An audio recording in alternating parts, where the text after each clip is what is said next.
Welcome to the Lee Library Quilt Show. I'm very pleased that you can join us, and I'm pleased to be able to show you these wonderful quilts done in various styles, techniques, and sizes. And we have quilters today in this show who range in age from grammar school students to in their 90s. And I have a helper here, Marty Gottfried, who is going to help take us on this tour and show you the quilts in detail. So here's Marty. Hi. First of all, I want to thank Mary Philpott for putting on this show year after year after year. It's a wonderful show for the library and for the community, and to showcase the work that's many hours of imagination and handwork and machine work that people put into this show. We have 24 quilts in this show. You'll see, as Mary said, that they range in size. I think the biggest one is 104 by 104. The smallest one is, I guess you can't see, it's right over Mary's head. It's probably 12 inches by 12 inches or thereabouts. So a big range, and as we go through, we'll show you the various techniques and colors, and you'll see. The first quilt in our show is done by the Girl Scouts, Troop 65244 from Lee, and this is a paper quilt. And each of the squares represents a badge that the girls were working on. And the names of the girls are Finley Leapervo, Harper DeVries, Veronica Osak, Olivia McGuire, Lola Gordon-Bloom, Chloe Noyes, Avery Hopkins, Madeline Hopkins, McKenna and Mackenzie O'Brien. So they're on their way to becoming quilters. This quilt is by Carol Blakesley of Lee. She created tumbling blocks. The quilt is made using batik fabrics for the blocks on a black background. The border is a batik fabric as well, which picks up many of the colors in the blocks. The entire piece is quilted using free motion quilting. It's just a gorgeous use of color and placement of color through the whole quilt. The next quilt is by Sharon Chandler from Dalton, and this is titled Pink Flamingo.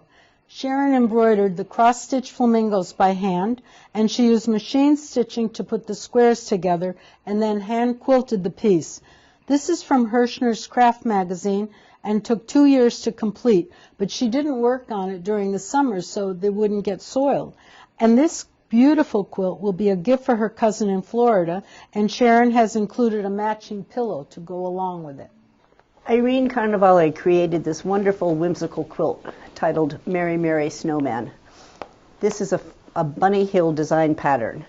Irene mentioned that she loves to play with applique patterns, and Bunny Hill patterns always provide room for your own touch. Irene is a resident of Pittsfield. And I mean, this is just a fun quilt. When you look at each of the components of it, it just brings a smile to your face. Talks all about the season. Emily Wilson is a Lenox resident, and she's produced Love Ring, a hand-pieced, hand-quilted work. This is a very large quilt measuring 84 by 84 inches. There are 784 pieces that make up the center part of this quilt. Each square has a motif of 4 petals that is created by the quilting. This is truly a stunning piece. And Marty, you want to add to this? It is a stunning piece, and the handwork on it is just remarkable.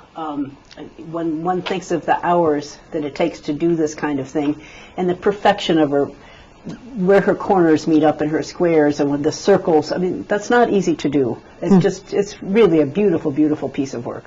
Barbara Piasso, also of Lee, created this fabulous quilt, which is 92 by 92 inches. This year we've had many very large quilts, so we've had to fold them, as you will see as we're going around on this tour. But we folded them so you can at least get a sampling of the quilt pattern. The title of this quilt is Heritage. The beautiful pattern was designed by Lynn Wilder.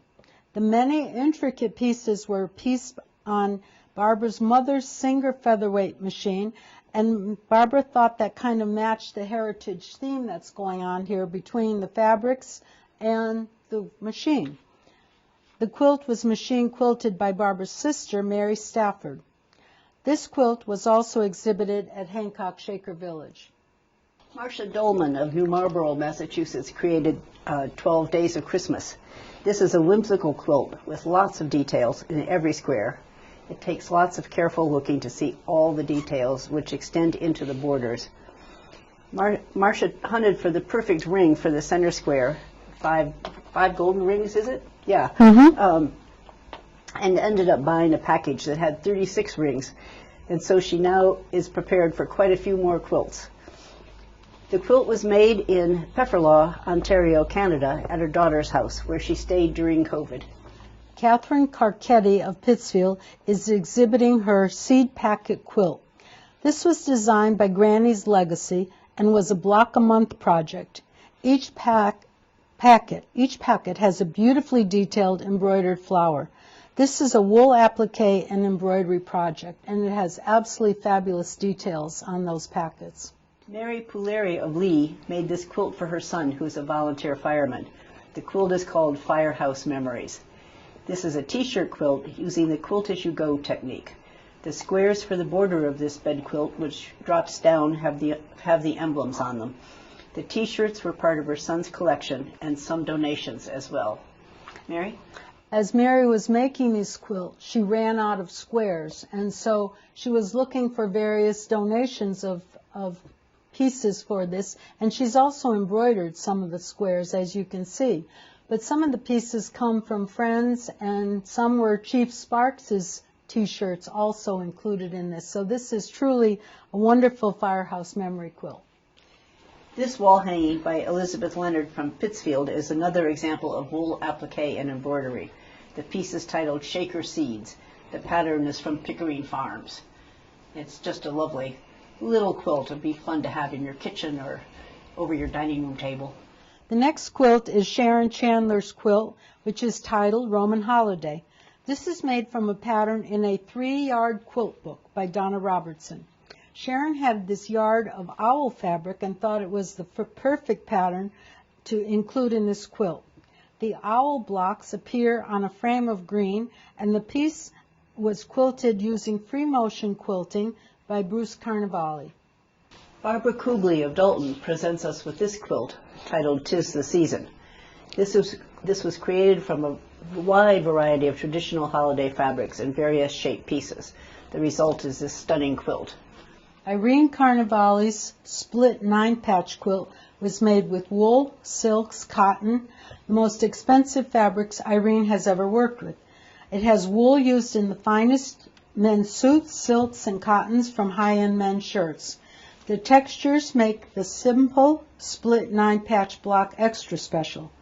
Both sides of this quilt are pieced, as you will see.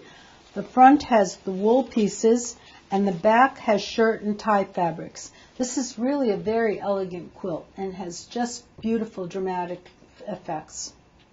Cindy Smith made this next quilt, and this is inspired by a Native American Navajo hogan.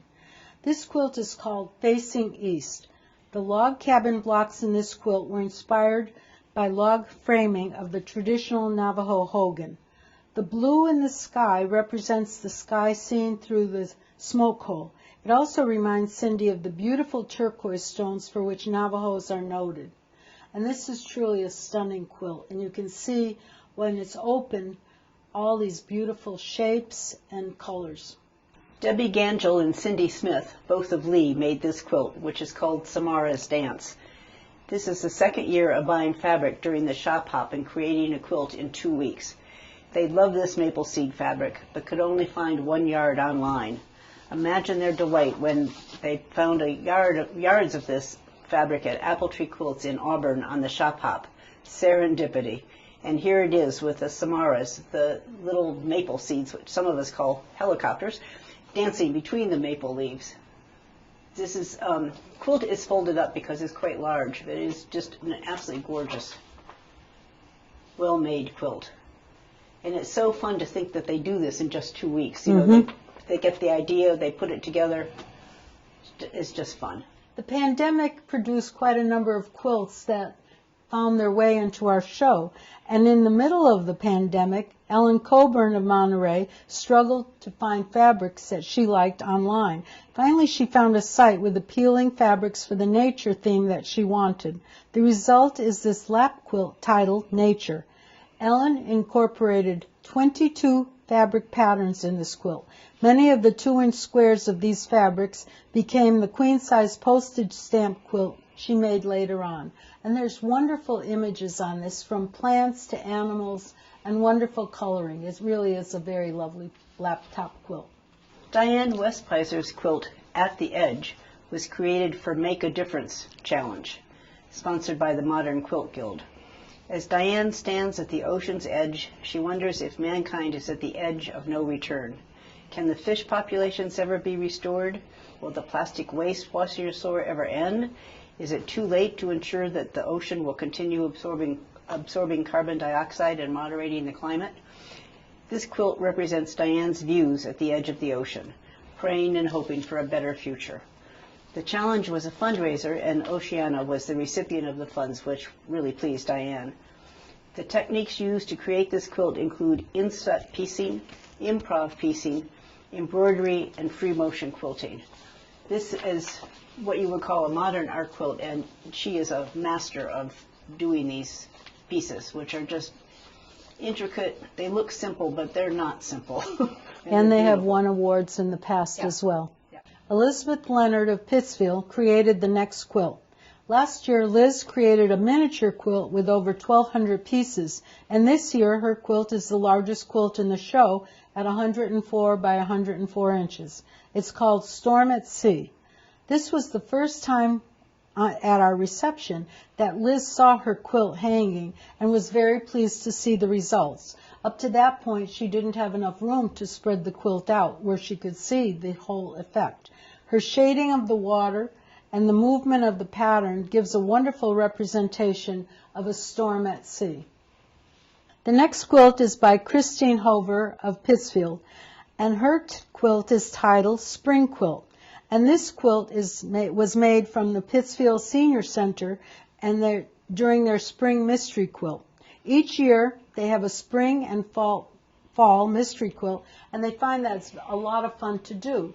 And so what happens here is that the participants get the directions and how much fabric to buy and how many pieces to cut and how to put this together. But they don't know what the pattern is until they've actually finished their quilt. Bruce Carnevale of Pittsfield shares with us this year this quilt with another dramatic geometric pattern. This one is called Starbox. The pattern is from Ruth Ann Berry. Bruce did a wonderful job on this quilt, which with great color selection and piecing. Bruce's specialties are quilts with geometric patterns, and you can see the stars in this if you look carefully. It's quite intricate, and putting it together and getting the colors right would be difficult. Cindy Smith of Lee made 3 red quilts this year, and this is one of them. It's titled Strawberry Fields Forever. Cindy thought this pattern was too cute not to make. She used lots of scraps and had lots of fun making it. This quilt has hand quilting and free motion quilting. It's also Cindy's first adventure into a straight line background, and as she says, because I'm going to strawberry fields. This quilt is a table runner, and it was done by Jan Tuckman of Brookline, Mass. And this is made from batik fabrics, which are in beautiful shades of greens and golds and kind of brownish black pieces for the triangles. This combination produces a beautiful centerpiece for any table. And this piece is very long, 15 inches by 84 inches, so it will extend the length of the table. And the pattern looks like a wandering chain of the green, and then you have the gold fabrics in the center. This is really beautiful. Nancy Robitaille also created a table runner, and this one is titled Feathers. You can see the fanciful bird patterns in the center, 2 of them flying into the center from the right and 2 from the left. This is a pattern by Margot, I'm not going to pronounce her name right, Languedoc Designs, and this is one of Nancy's first attempts at piecing, and I'd say she did a very nice job of it. I think she did. It's a wonderful piece. Nancy is a resident of Lee. Connie Logan of Great Barrington brings us Woodland Creatures, and this is our last quilt in the show, and it's truly spectacular. Connie used hand applique, hand quilting, and embroidery for this quilt. In the original pattern, black was used as a background. And Connie got this fabric for the background from Lancaster, Pennsylvania. Connie said that this quilt was so much fun to make, especially finding just the right fabric for each of these critters, and there are very many of them, as you'll see when we look at this in more detail. Her scrap bags provided most of these fabrics. There's so much to see and so many wonderful pieces to this, from the flowers, the insects, the butterflies, the snake, and you have to really look at all these animals and flowers to get the true effect of this quilt. And this is 103 inches by 78. So Marty, do you want to talk a little bit more about the details and the fabrics? The fabric selection is just fabulous for these critters. She's picked fabrics that catch the shading of the animal so that you can see, light going into dark and that sort of thing. And then the little, I guess they're possums over there with the little babies on the back. I mean, it's just, I haven't found the snake yet though, Mary. Where is it? You have to find near the possum, not the possum, the raccoon. There was a snake somewhere around there. Oh goodness, well, I'm going to have to go up and look closer. Oh, I think maybe it's on the branch also of the yellow flower on the left, right above toward the bottom. There's a snake crawling on that flower. Oh, I see it, yeah. Yeah, there exactly. It is. About to get the frog. Anyhow, it's just the workwomanship that went into this is fabulous. Fabulous.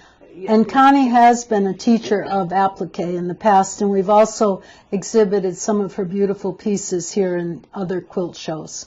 She really does remarkable work. I hope you have enjoyed our show. I hope you've been inspired to try quilting, or at least to have your quilt in next year's show. I want to thank everyone who had their quilts in the show, all our artists, and I want to thank the group that helped us hang the show, and also to CTSB for all their help in making this show possible, and to Susan Sullivan from the Pumpkin Patch Quilt Shop for her help in organizing this as well. Thank you very much.